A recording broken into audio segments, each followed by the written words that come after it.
The process of conversion of water into its vapor is called evaporation. एक process होता है जिसमें water को कन्वर्ट किया जाता है अपने वेपर में, और इसका नाम होता है evaporation. It takes place continuously wherever water is present. तो जहाँ जहाँ पानी होगा वहाँ वहाँ इवेपोरेशन होगा. अब आपको ये देखना है कि सॉल्ट कहाँ से आता है. जो हमारा सी वाटर होता है ना, उसमें बहुत सारे सॉल्ट्स होते हैं. तो उन्हीं में से एक सॉल्ट होता है कॉमन सॉल्ट, जो हम यूजुअली अपने घर पे यूज़ करते हैं. तो ये हमें कैसे मिलता है? जब सी वाटर जो होता है शैलो पिट्स में होता है, तो वाटर जो है सनलाइट के थ्रू हीट होता रहता है और इवेपोरेट होता रहता है. और फिर कुछ टाइम बाद या कुछ दिनों बाद वो वाटर इवेपोरेट हो जाता है completely, living behind the solid salts. आपको फिगर में दिख जाएगा. Common salt is then obtained from this mixture of salts by further purification. ये देखिए किस तरीके से इस पिक्चर में ऑब्टेन कर रहे हैं salt from sea water. Now, use of more than one method of separation. We have studied some methods for separation of substances from their mixtures. Often one method is not sufficient to separate the different substances present in a mixture. तो कई बार एक सिर्फ method हमारे लिए काफ़ी नहीं होता है या फिर सफिशेंट नहीं होता है. तो अब और हम क्या करें, आइए हम एक्टिविटी देखते हैं. Take a mixture of sand and salt. हमने सैंड और सॉल्ट लिया है.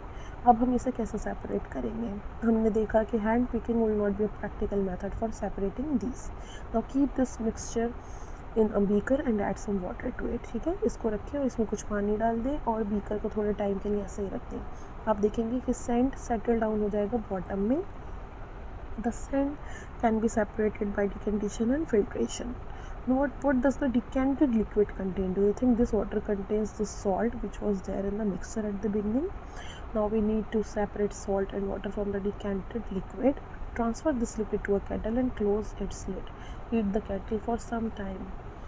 Do you notice steam coming out from the spout of the kettle? ये एक सिंपल प्रोसेस है. आप इसको ऐसे भी समझ सकते हैं जैसे कि आपके पास एक केटल है, आप उसको गर्म करिए, उसके अंदर पानी रखिए, और जब आप गर्म करते रहेंगे तो आप देखेंगे कि उसका जो नोज़ल होगा और ये स्पाउट होगा, उसमें से स्मोक्स टाइप निकलता है, यानी कि पानी इवेपोरेट होता रहेगा. अगर आप उसके आगे कोई ठंडा सरफेस, कोई ठंडी प्लेट या कुछ ऐसा ठंडा रखते हैं, तो आप देखेंगे थोड़े से उसमें drops of water, droplets form होने लगेंगे.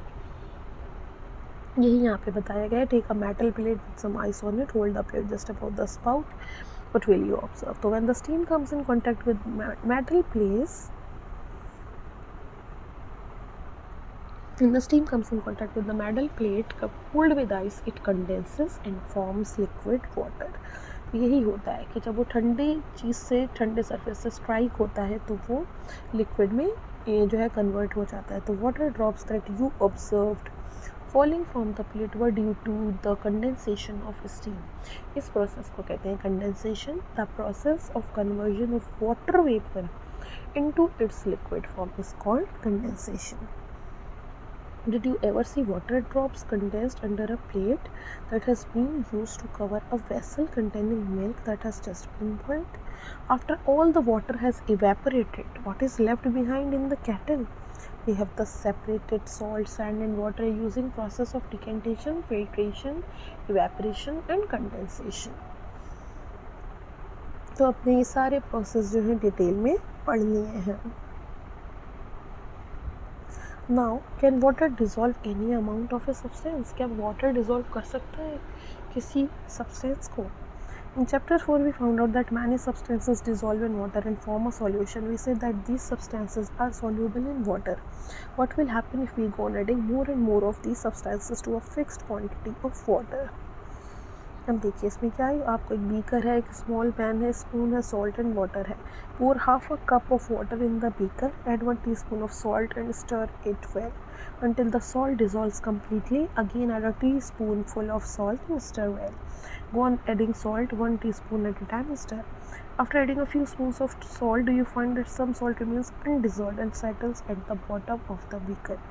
अगर आप इतना डालते रहेंगे लेकिन एक लिमिट आ जाएगी जिस पे और ज़्यादा सॉल्ट डिज़ोल्व नहीं हो पाएगा और नीचे सेटल हो जाएगा. इसे कहते हैं that no more salt can be dissolve in the amount of water we have taken. Now the solution is set to be saturated. तो इस तरीके की सॉल्यूशन को सैचुरेटेड सॉल्यूशन कहा जाता है जिसमें no more solute can be dissolved.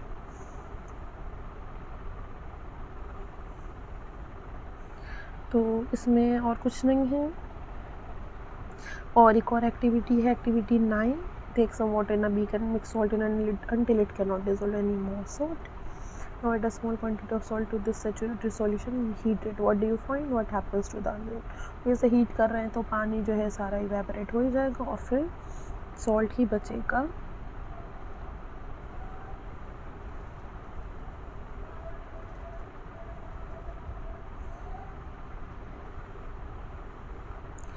Okay बस एक एक्टिविटी वो आप पढ़ सकते हैं। So at last let us summarise, we have discussed a few methods of separating substances. Some of the methods of separation presented in this chapter are also used in a science laboratory. So we learned that a solution is prepared by dissolving a substance in a liquid. A solution is said to be saturated if it cannot dissolve more of the substance in it. तो last का paragraph हमें ध्यान रखना है कि हमने यहाँ पढ़ा that a solution is prepared by dissolving a substance in a liquid, और solution को हम saturated तब कहते हैं if it cannot dissolve more of the substance या फिर more of the solute in it. So in this the chapter is finished. अगर आपको कोई भी ऐसा पार्ट है जो समझ में नहीं आया हो, you can just ping me on the comment and I will just clear it. Thank you so much for watching.